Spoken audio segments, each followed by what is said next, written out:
Isang magandang mapagpalang araw, bagong Pilipinas at sa lahat ng ating mga taga-subaybay mula sa Luzon, Visayas at Mindanao at sa iba't ibang panig ng mundo. Magandang araw po sa inyong lahat. Ako po ang iyong tagapag-ugnay, Police Senior Master Sergeant Vanessa Villanos at samahan niyo po kami sa isa na namang edisyon ng ating programang Straight from Team PNP Facebook Live. At mapalad tayo ngayong araw dahil makakasama natin ang mga bida ng isang natatanging proyekto ng ating pambansang pulisya. Walang iba kundi ang mga cast ng at short advocacy film ng PNP na pinamagatang Benepisyo. Ang pelikulang ito po ay itinanghal na Best Advocacy Film sa taong 2025.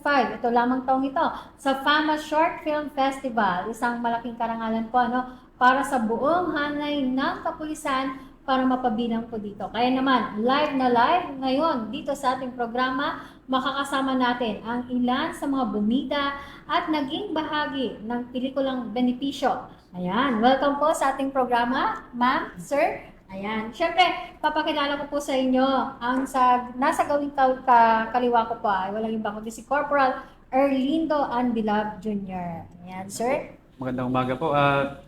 Binabati ko ang aming butihing Director Staff na si Police Major General Mark D. Pispis at saka sa Deputy Director na si Police Brigadier General Rex T. Malimban. Sir? Ayan, at syempre kasama rin natin si Patrolman Neil Christian Cruz. Ayan, Sir Neil, bati po kayo. Magandang umaga po. Binabati ko po ang aming butihing Battalion Commander ng Rapid Deployment Battalion na si Police Lieutenant Colonel Marlon Yu Ancheta. Ayan, at syempre naman, yung nasa gawing kanan ko naman, sila po yung mga ladies po natin na gumanap na mga wife ng ating mga makikisig na lalaki na nasa tabi ko. Walang iba kundi si Patrolwoman Sharon Hope. Ayan. Ayan, magandang hapon po. Unang-una sa lahat sa mga nanonood dyan. At sa aming butihing direktor, Police Community Affairs and Development Group, Police Brigadier General Marvin Josaro. And syempre sa aming command group, magandang hapon po. And also sa aming Division OIC, si Police Lieutenant Colonel Alex M. Apolonio, sir. Magandang hapon po. At sa team ko dyan, sa Sumbong Nyo, Action Agad, magandang hapon sa inyong lahat. Ayan, at syempre kasama rin natin si Patrolwoman Christine Reyna Toledo. Ayan. Ma'am, hello po sa ating laging nakaantabay sa ating programa. Binabati ko po ang aming HCAD family headed by our Division Chief, Police Lieutenant Colonel Veronica Piñalosa, ma'am. At sa aking pamilya dyan sa Bicol, hello po sa inyong lahat. Ayun. Ayan, magandang araw sa inyo. At syempre, pag-uusapan natin yung inyong ginawang pelikula na kung saan ito nga ay nanalo pa bilang Best Short Advocacy Film sa FAMAS, yung Benepisyo. Ayan, para sa kabatiran ng ating mga manonood, ano po ba yung layunin o yung purpose ng PNP sa paggawa ng short advocacy film na Benepisyo? Bago ko po sabihin, ito pong short film natin is under the initiative of our Chief PNP, si Police General Romel Francisco Marbil, sir, para ipabatid at ipaalam sa ating mga kapulisan at sa ating mga pamilya ang mga benepisyo na ating matatanggap kapag tayo ay KIPO or WIPO, o tinatawag natin Killed in Police Operation or Wounded in Police Operation. Basta't gawin lang natin ang ating tungkulin ng tama at legal, sagot tayo ng PNP. Hindi tayo pababayaan ng Philippine National Police. Ayun, napakagandang sagot. At syempre, ano naman po yung mga, syempre bilang kayo ay portraying the role o isa sa mga nag-portray ng role doon sa Benepisyo, ano naman po ang inyong naging pakiramdam nang malaman ninyo na kayo ang napiling gumanap sa pelikula at higit sa lahat, yung inyong ginawang short film ay nanalo pa bilang Best Advocacy Film sa FAMAS, hindi basta-basta FAMAS. Ano yung pakiramdam? Yes, kay Ma'am Christine. Of course, syempre masaya. A big achievements nga naman. Kasi unexpected po kasi ma'am unexpected na masama tayo sa first FAMAS short film, no? Syempre masaya po. Ang ganda ng experience. Yun. How about kay, kay Sir Andila? Unang-una po, syempre, yun nga, sinabi ni ma'am na unexpected din yung pagkasabi sa amin na kami ang gaganap ng role namin. Syempre, sobrang napakagalak kasi yung mga kapulisan natin, lalong-lalo na sa hanin ng SAF na malapit po tayo sa disgrasya, sa operation na natin. Mas namulat po. Kaya maraming salamat. Ayun. At syempre, sa ginawa ninyong pelikulang benepisyo, ano naman yung mga hamon o challenges na inyong kinaharap sa paggawa nitong pelikula na to? Start tayo kay Sir Cruz. Ang challenges, ma'am, yung pag-arte as a police officer, hindi tayo sanay umarte. Pero kailangan nating maipabatid sa publiko ang benefits na makukuha ng mga pamilya ng ating mga men and women in uniform para sa kanilang knowledge. Ayun. How about kay Ma'am Sharon? Sa akin naman po, yung challenging sa part is yung maibigay ko yung part ko at para ma-feel ng manunood ng film yung character as a wife of a policeman, which is, alam nating lahat, bilang may asawa ka na policeman, yung worried ka lagi, yung pakiramdam na alam mo anytime pwedeng mawala, may mangyari sa asawa mo, is yun, yung challenge na dapat maiparamdam ko yun sa tao na, which is, di ba, bilang police, laging nasa, yung sabi nga, yung isang paa mo laging nasa hukay. Pero yung pamilya mo, kailangan mo i-set aside. Kasi you have to do your duty. So, yun po. So, yung maiparating yung ganong, ng isang may pamilyang police. Ayun. How about kay Ma'am Christine? Siyempre Ano po, yung mga yung challenges? siguro time management kasi of course dapat hindi pa rin natin pababayaan ang ating trabaho at the same time doing this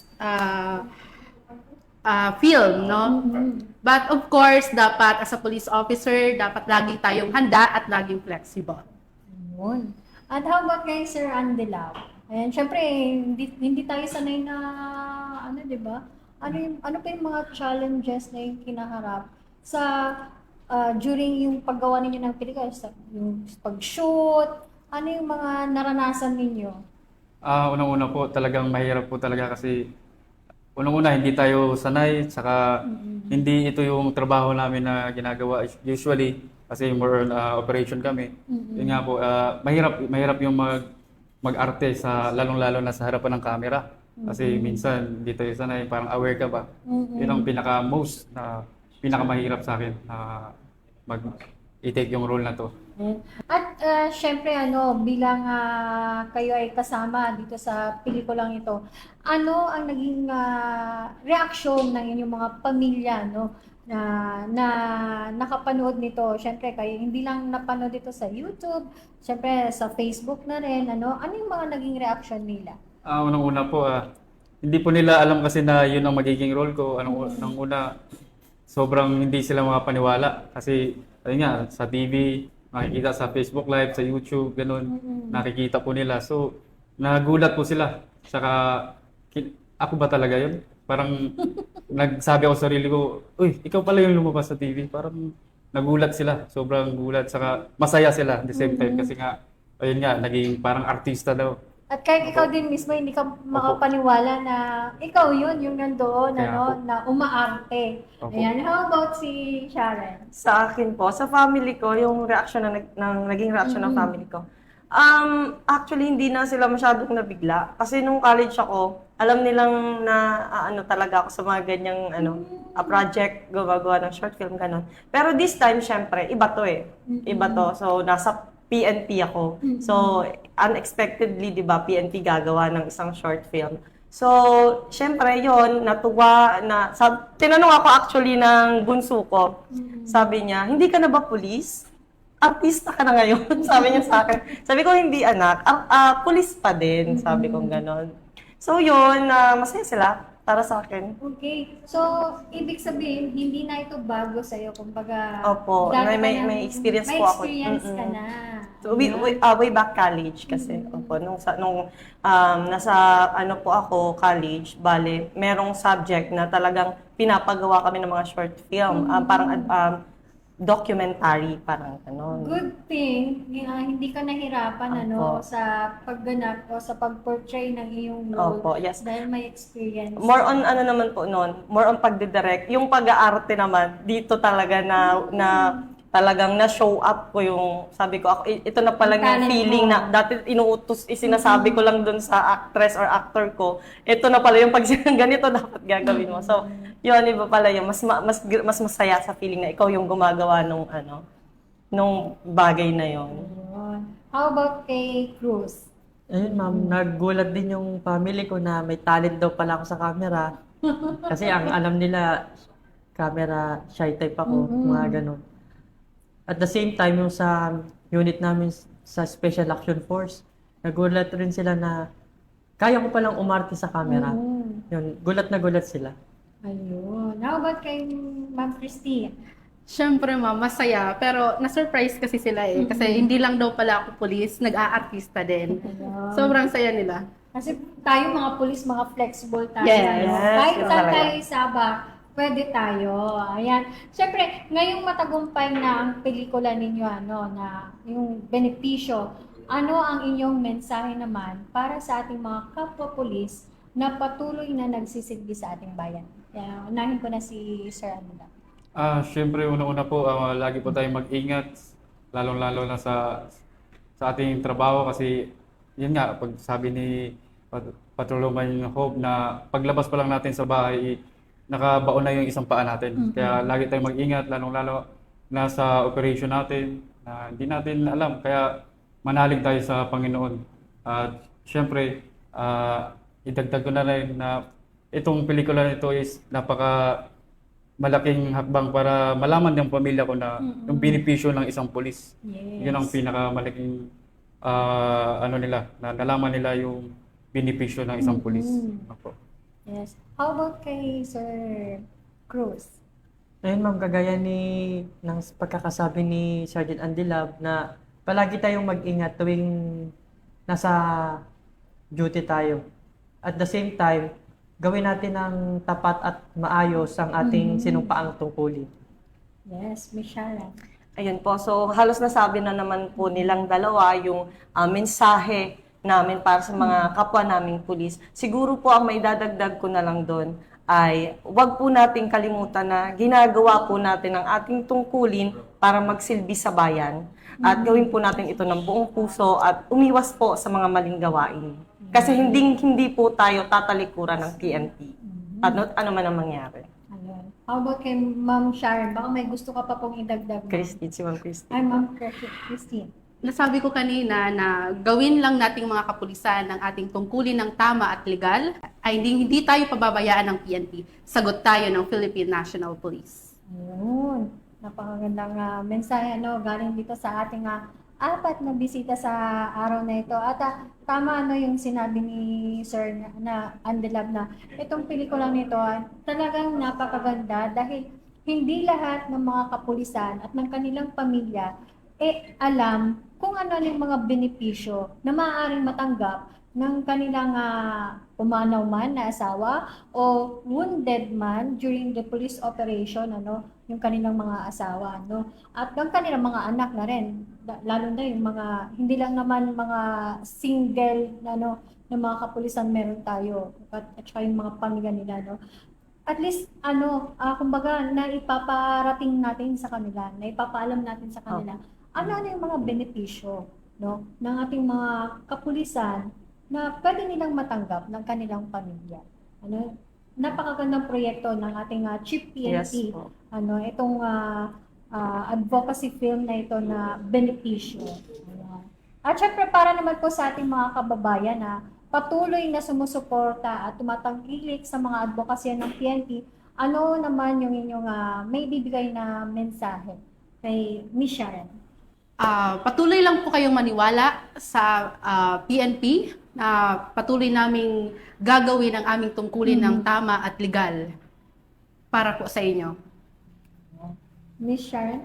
Ayun po, siguro po, sa patuloy na sumusuporta, sana po wag po kayong mapagod or mawala ng paniniwala sa amin dahil hindi po, meron man pong mga kapulisan na nakagagawa ng mali o pumipili ng maling daan, hindi pa rin po mawawala ang mabubuti. Meron at meron pa rin po. So sana po patuloy niyo po kaming suportahan sa aming mga advokasya o mga programa. Maraming salamat po. Yes, thank you.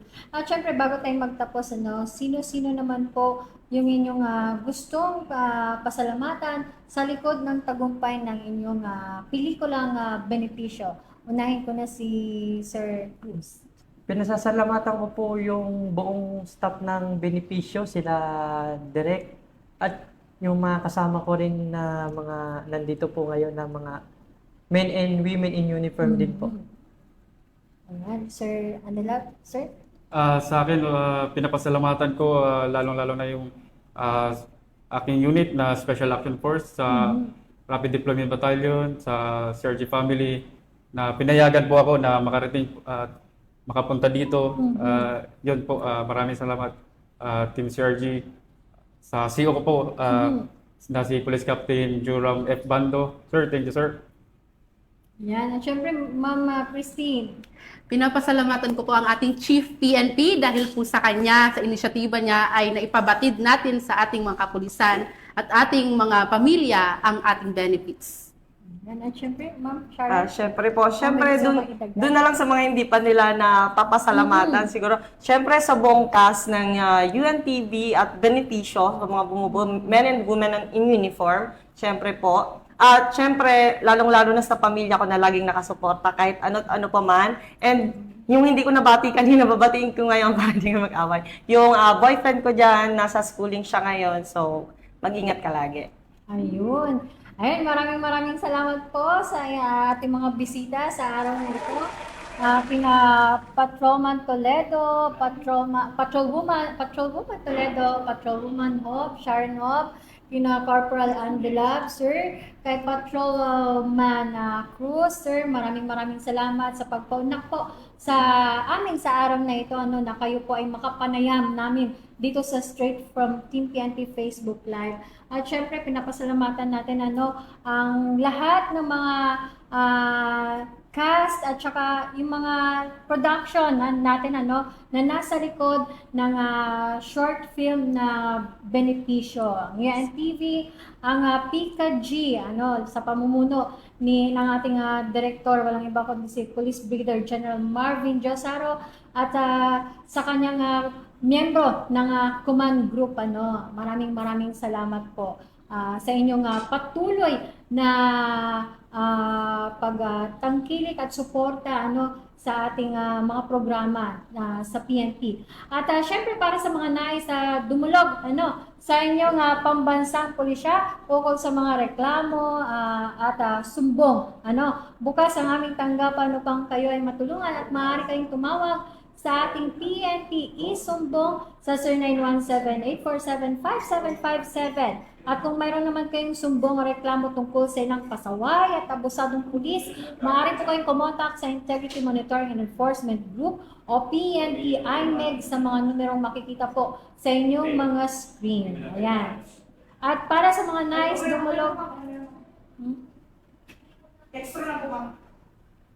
at sa ngalan ng pamunuan ng Philippine National Police sa pamumuno ni Chief PNP Police General Romel Francisco Marbin, kami maglilingkod sa bawat Pilipino at magbibigay ng tamang impormasyon at inspirasyon dahil dito sa Bagong Pilipinas, ang gusto ng pulis, ligtas ka! Mula rito sa tanggapan ng tagapag-ugnay ng pambansang pulisya at sa pamumuno ng ating direktor na si Police Brigadier General Marvin Josaro, muli ako ang inyong tagapag-ugnay, Police Senior Master Sergeant Vanessa Villanos. Ito pa rin ang inyong programang Straight from Team PNP Facebook Live.